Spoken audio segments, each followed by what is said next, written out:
So hopefully we've got your fingers moving around on the bass, and we were doing arpeggios or riffs that go like, and we're utilizing open strings.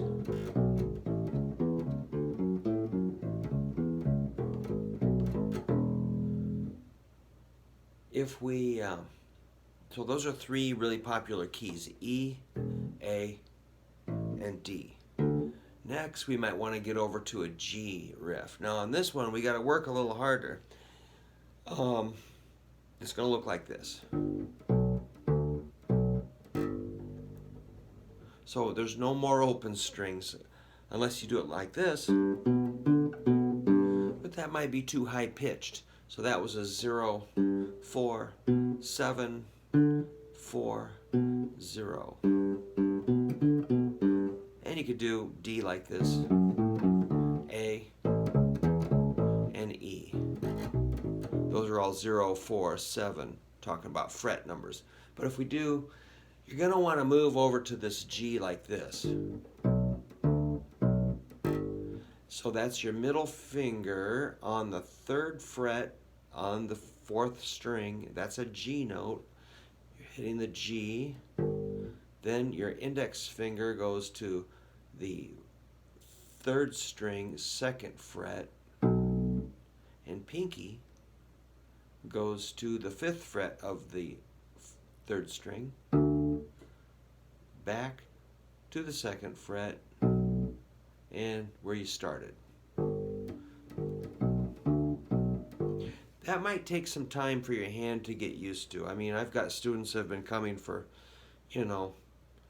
maybe a year, and their hand is just getting there to where it can do this. So it depends on how much time you put into it, or some of my students are younger, with their hands aren't fully grown, and it just depends on kind of genetics and how much time you put into it and how old you are. Or how, if you're born with really strong hands, it might work a little better, or maybe not. Everybody's unique. So what you got to do again is get your middle finger. That's your root. This is your 3rd. This is your 5th. Back to the 3rd. You could double those and go.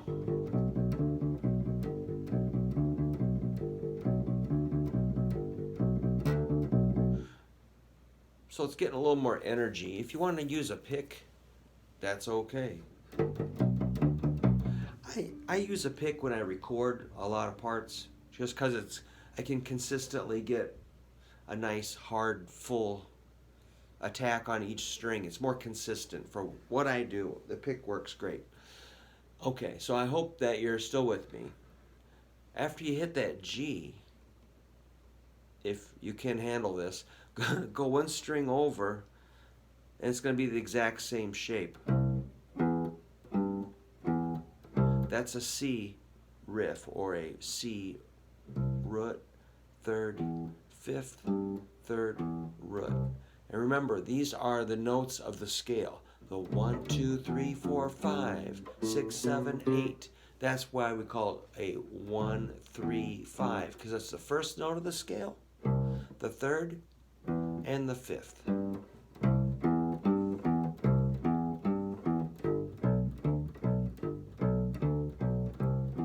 Eventually, we can make these swing a little better and kind of go.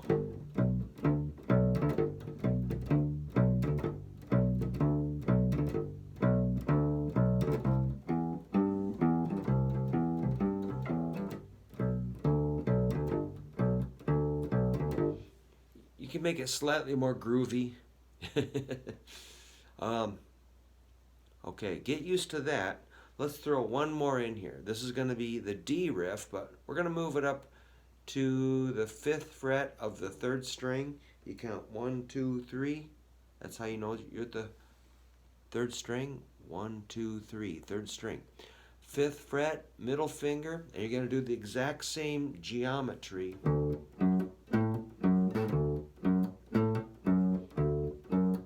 That's a root, 3rd, 5th of D. So if we put these three riffs together, you got G, C, D, and G. And if we did 12 bar blues, it would sound like this.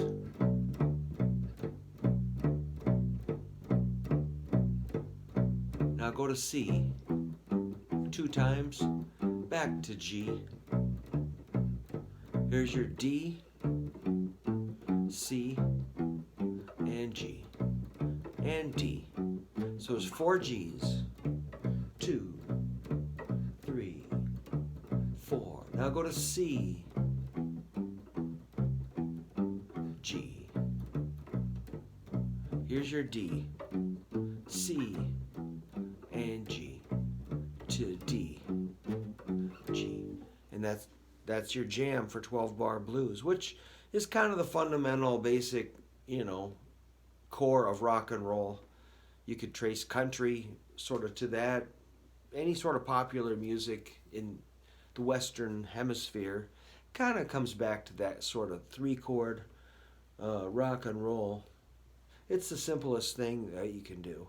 Unless you're playing maybe a country sound, which would be like a G going.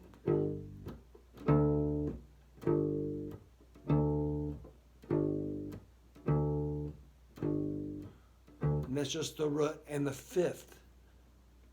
Root, 5th, root, 5th, root, 5th, root, 5th. And the C, root, 5th, root, 5th. And the G, root, 5th, root, 5th. The D, root, 5th, C, root, 5th, and the root, and the 5th, and the root, 5th.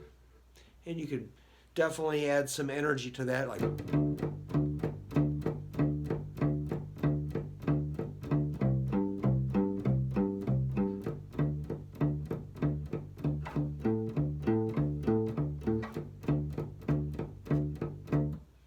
It's pretty cool.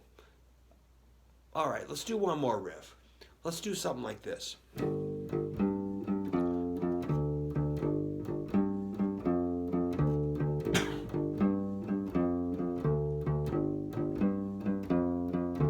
So that's a root. This is called an octave. I'm on the 2nd string, 5th fret. Root of G, 3rd fret, big string. The octave, that's also G. G, a low G and a high G. Then I got this F, 3rd fret, 2nd string. And then the D, 5th fret, 3rd string.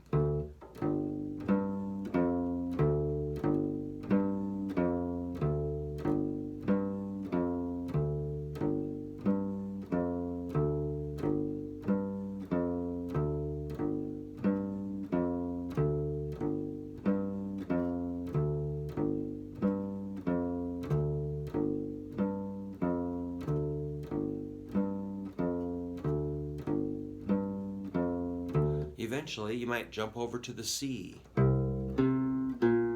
Same geometry. Back to G. Here's a D, C, and G.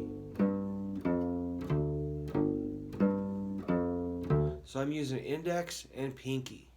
It's really important to develop the coordination between those 2 fingers. Index and pinky have to talk to each other.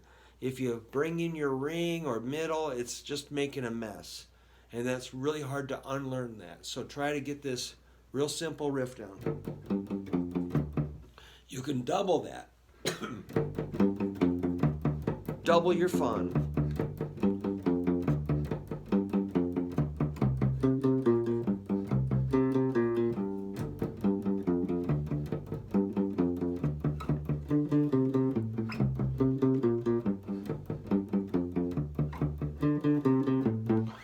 I'm doing a little palm muting. That's kind of why I like the pick. It just sounds groovy to me. The side of my hand is on this bridge. See the bridge? That's that metal piece there. You just like kind of karate chop it. Let your hand fall forward. Let your fingers touch around here. That's important.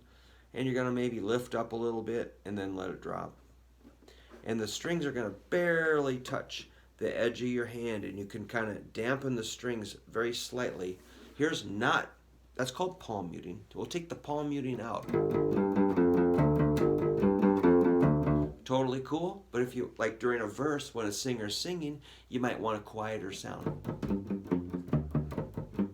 So it just kind of hushes the sound and compresses it, makes it sound kind of tidy. I like it. Now, I'm going way too long, but remember, you can move this riff anywhere.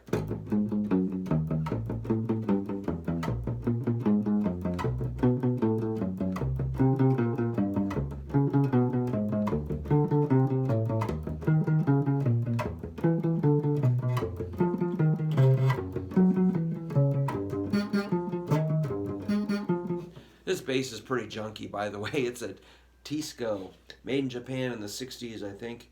And the neck is pretty warped, but I just love it. It's just so fun. So that's why I was muting.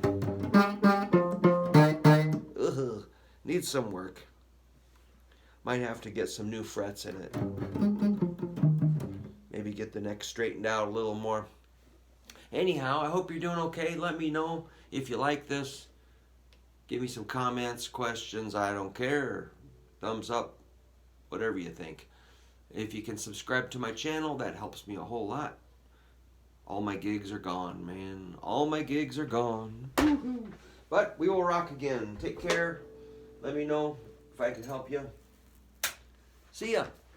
Bye.